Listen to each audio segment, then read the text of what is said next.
Okay. Let's see who's here. Ready for this new training? Good, we're here. Good, now I can see your comments here. Okay, so today's training is all about cardio for weight loss. Is it a good or a bad idea for women 40 plus? That's what we're looking at today as we start to move into some trainings all about workouts and exercise and moving and all that sort of thing.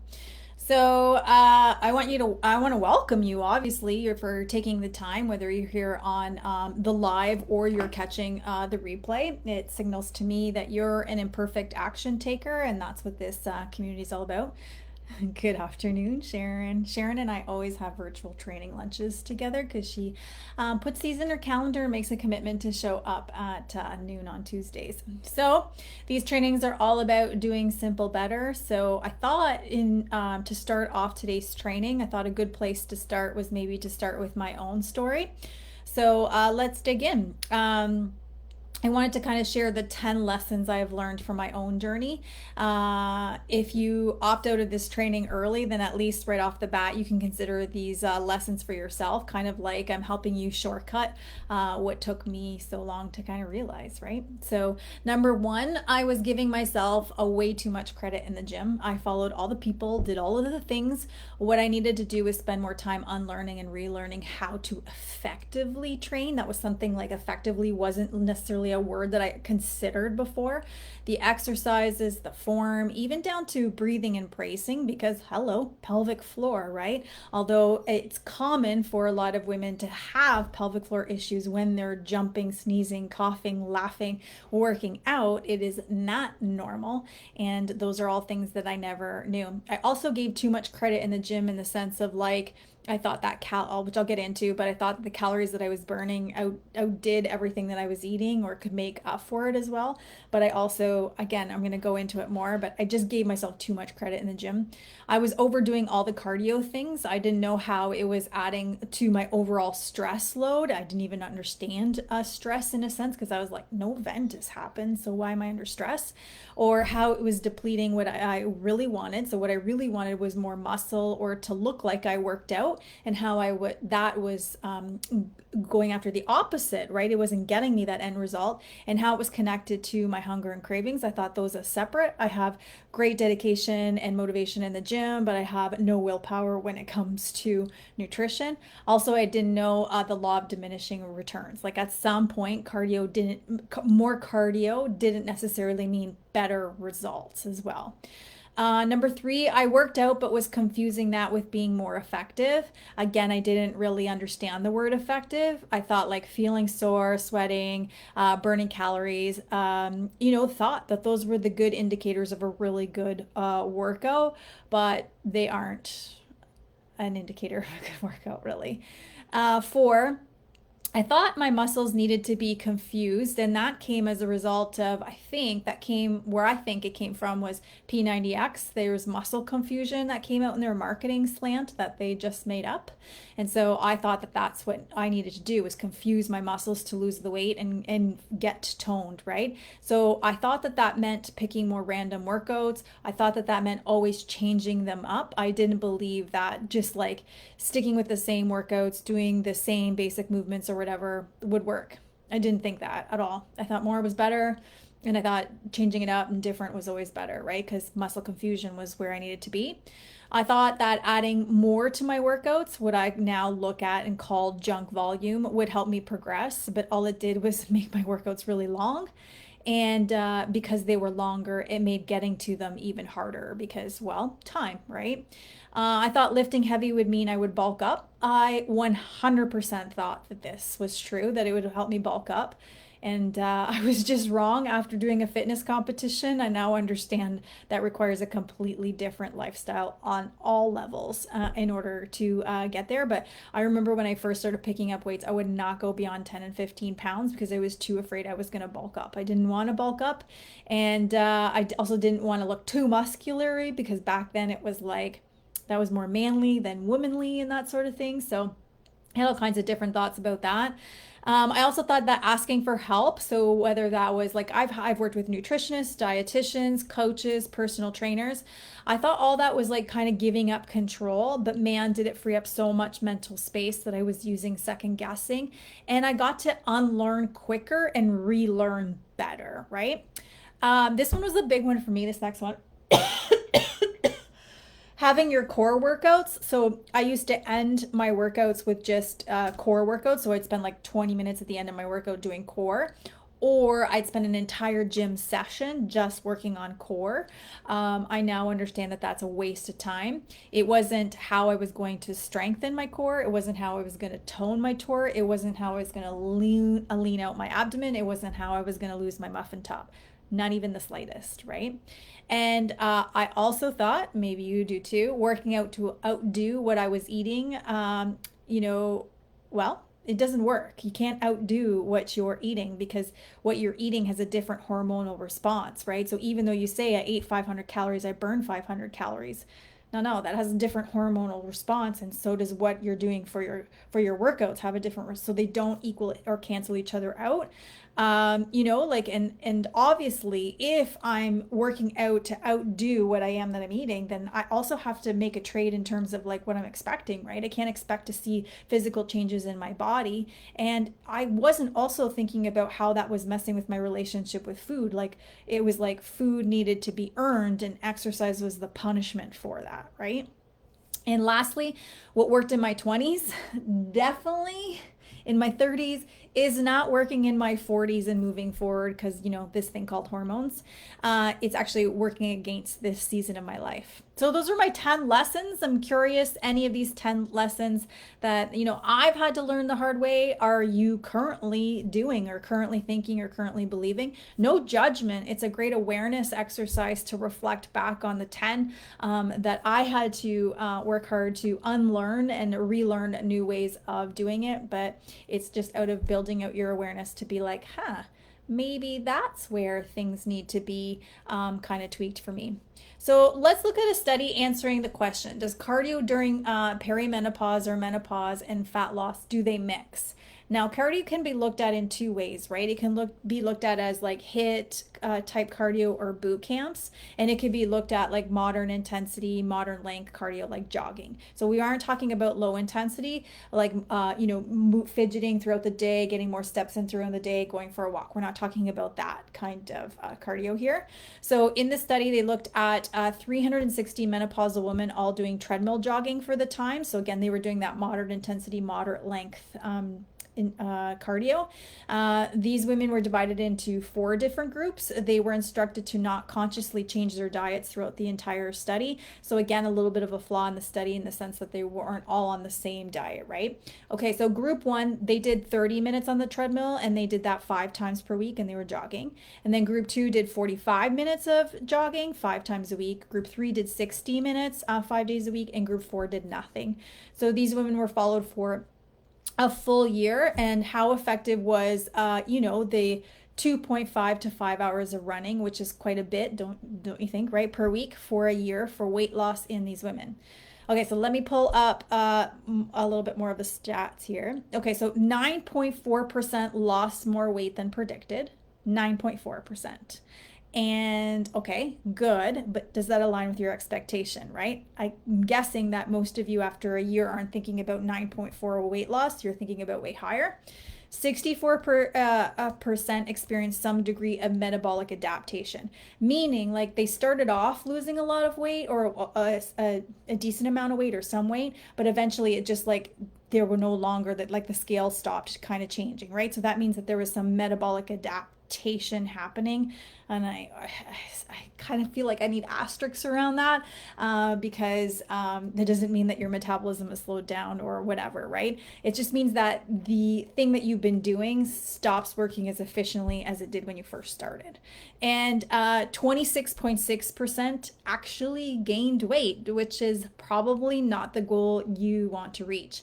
So let me break this down for you. In the 64%, you have anything from 0 to statistically significant, which according to the study worked out to approximately 25% lost some amount of weight, 50% of the women lost no weight at all, and 25% actually gained weight.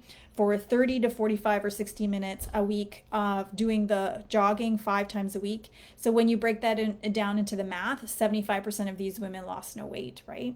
So that's 268 of the 360 women either lost no weight or gained weight. That's 75%. The 25% who gained would have been better off doing nothing.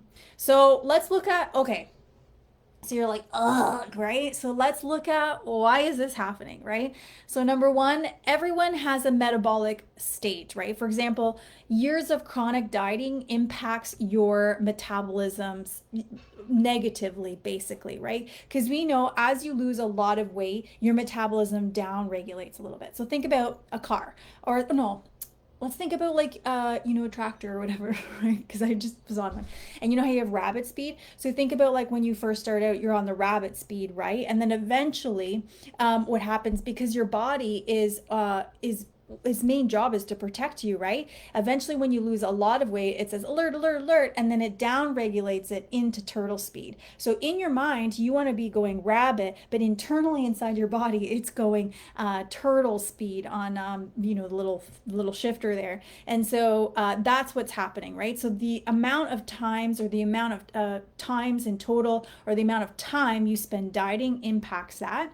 And oftentimes, when we are regularly hitting our gym workouts, we decrease our need. So that refers to the energy you're expended for doing everything that is not sleeping, eating, or sports like exercise. It's like me like walking back and forth, to the bathroom or down the stairs or carrying the laundry or doing, grocery shopping, like that sort of stuff. We kind of decrease it. And that happens oftentimes like unknowingly. We don't realize that we've done that.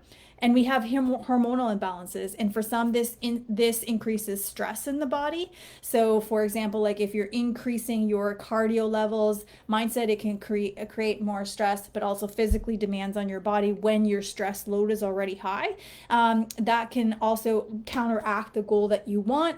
But also it could increase your hunger signals. And then obviously, if you're eating a little bit more, or overeating, or eating, the wrong foods or what have you, I don't want to say wrong quotation there, you're not in a calorie deficit more, and that sort of thing. So that could be why, 75% of them, really gained weight or lost no weight, right? And how does that apply to you is thinking about like, okay, well, that's why Susie over here sometimes can have way better results, and you have, even though you're doing the same thing, because, well, you have more years or more time spent dieting than Susie does, right? Or it's like, hey, Susie's still keeping up with all of the demands of life or the busyness of life, and you're not, because maybe your kids are grown up, maybe you have like just more stress load, your job has moved from an active job to a sedentary job, so those two things are different. But also, like the way you handle stress, your stress load is different than the way Susie, I don't know why I picked Susie, Susie's stress load is, or how she handles stress. So here's the thing, cardio has many benefits. I like cardio in small doses. I don't want to be anti-cardio, because if you saw me this morning, I was out running, right? It can improve your mood, your cardiovascular health, although sprint training has been shown to more effectively train your heart rate recovery, which is actually more important for heart health. PS.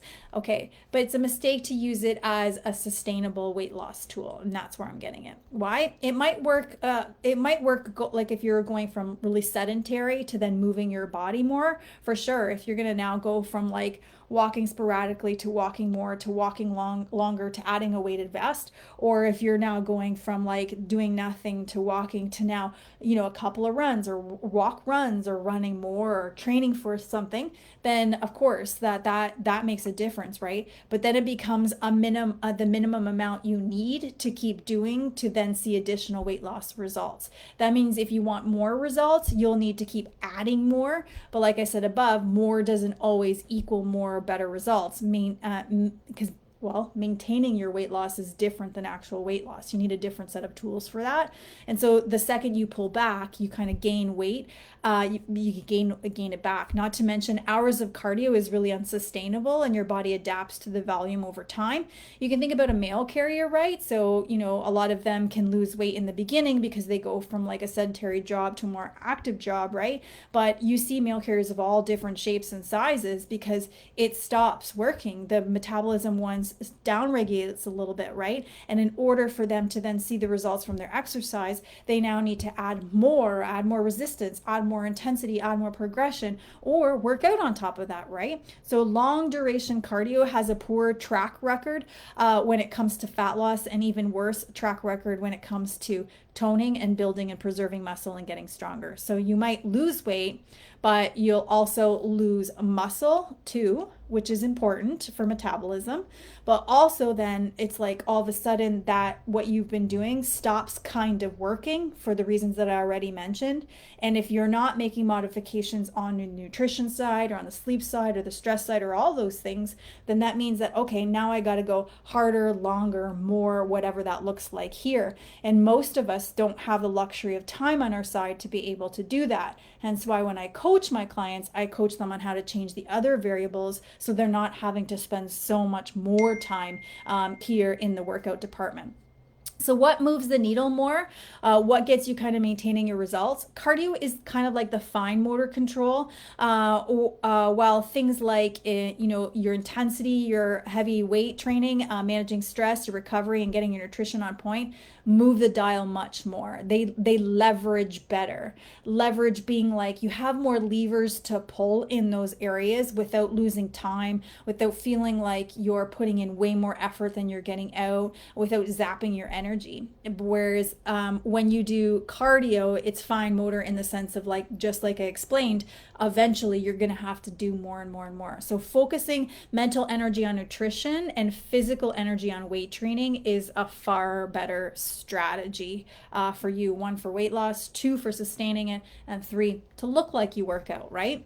So the place we want to go from here is, automate it so we don't have to think about it or worry about it so much, right? That's where we want, because we're already spending so much mental energy on other areas of our life. It's really finite. Your focus is finite. And it's not to say don't apply mental energy to your physique goals, but just realize that when you do that, you're going to be left with less to focus on other things like my business is really important, my relationships are really important, my family is really important, being creative, having alone time, having downtime. Those are all really important aspects, and I'll just have less mental space for those things when I'm putting so much energy into how am I going to train? What am I going to do? Do this, do that, whatever that is. I'm putting it here because it is finite, right? We want to get to a place where eating and exercise is kind of more effortless. It maintains our weight and opens up our mental space for other things, right?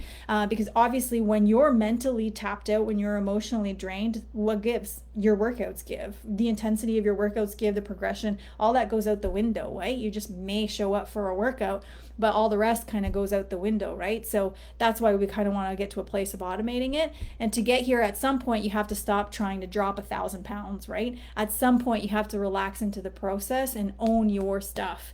It just means that you find a way to think about it all a little less and simply get good enough, be good enough. And I know that perfectionists are like, here, right? Okay, so because your mental energy is finite, we want to be careful where we choose to allot it, right? If something is important to you, prioritize it and do it daily, right? So reasons why workouts go out the window, or your water, or eating your protein, you don't prioritize it. It's got nothing to do with time, because we know that when we have more time, we always fill it with things. And we know when something comes up, we always find a way to make it work into our schedule. So if something is not important, get it off your mental plate entirely, okay? Our mental focus is like a pie chart. So when we pick and choose the size of each slice, we dedicate to nutrition, exercise, let's say relationships, our work, our family, our personal development, etc.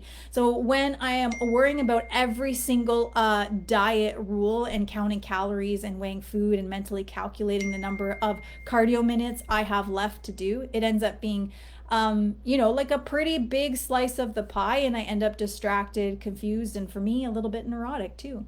So I'd rather just spend the huge slice on actually implementing the 1 to 3 key behaviors that make the biggest difference.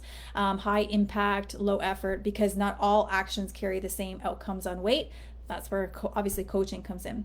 So the place I want to take you next was to explore some cardio myths. I want you to take a tally for yourself and see how many you currently believe for yourself, and make a note with a question mark if there are any you have to think about, as some of them might go against your current beliefs, and you might be like, right? And there are 8 common myths I'm going to go through. So the first one, I will just do all cardio until I lose weight, and then I will add weights to tone up.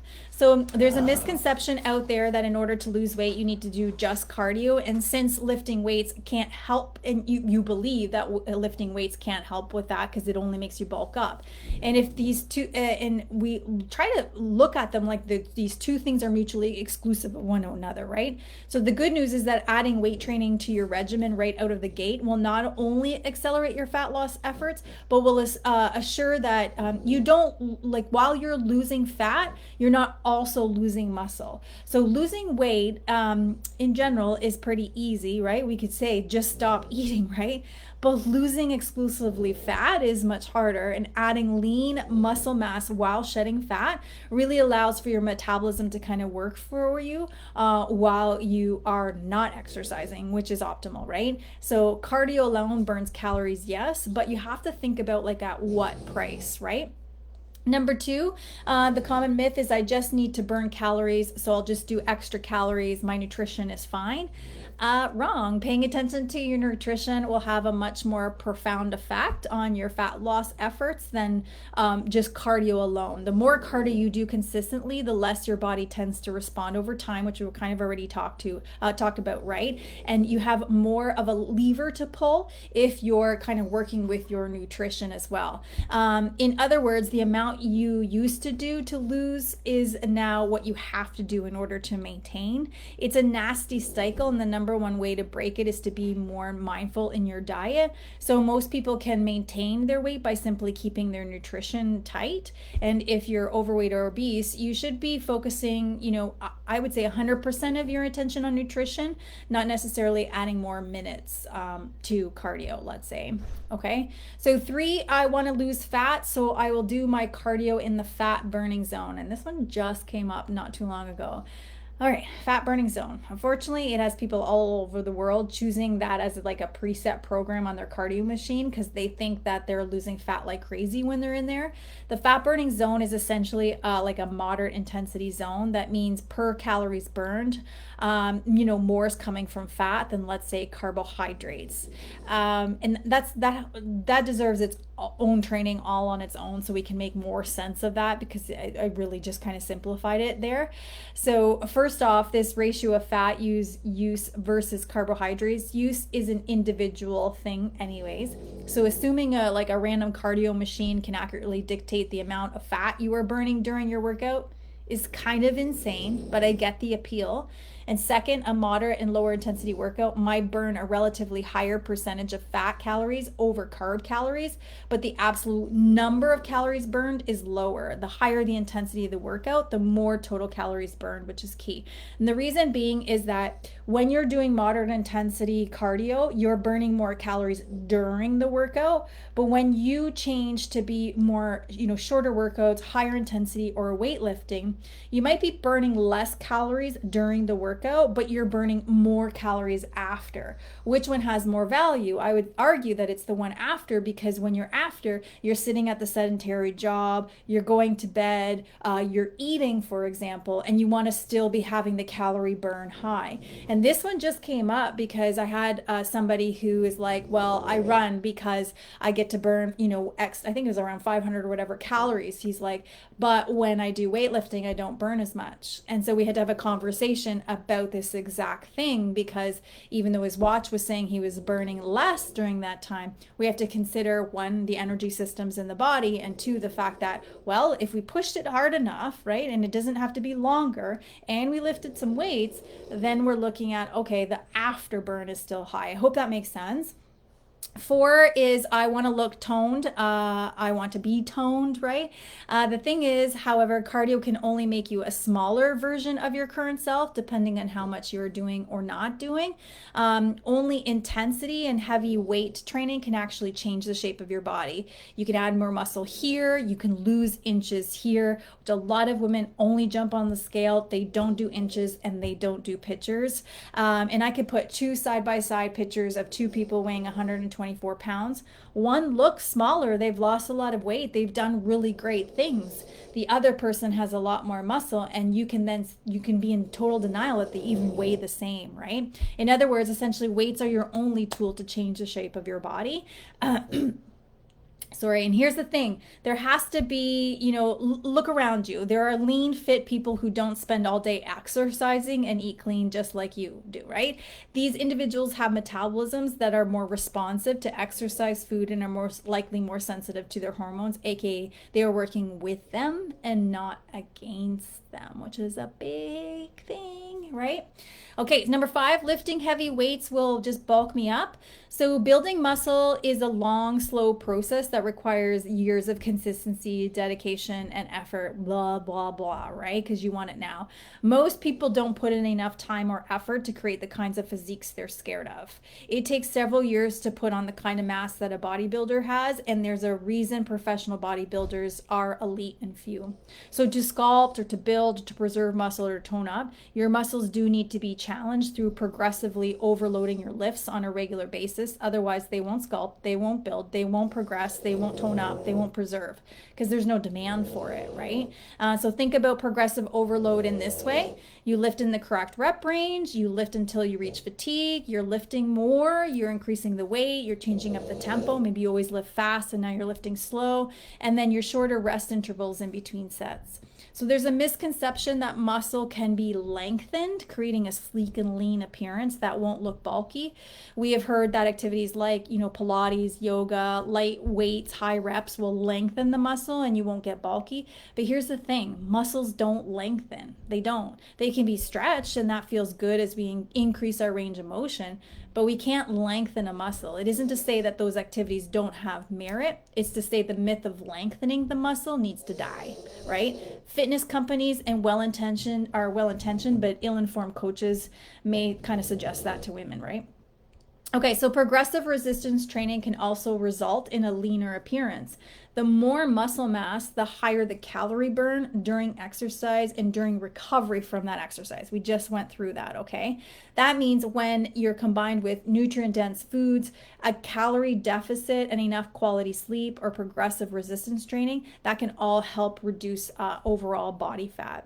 So how does a woman get to the bulky stage? The thing that a lot of women are fearful of, it depends on several variables. A woman's unique genetics and biochemistry, her body type, her previous training history, what type of training program she's following, how often she's training, and how much and what type of food she's eating. So it isn't just one of those, it's like all of them kind of put together.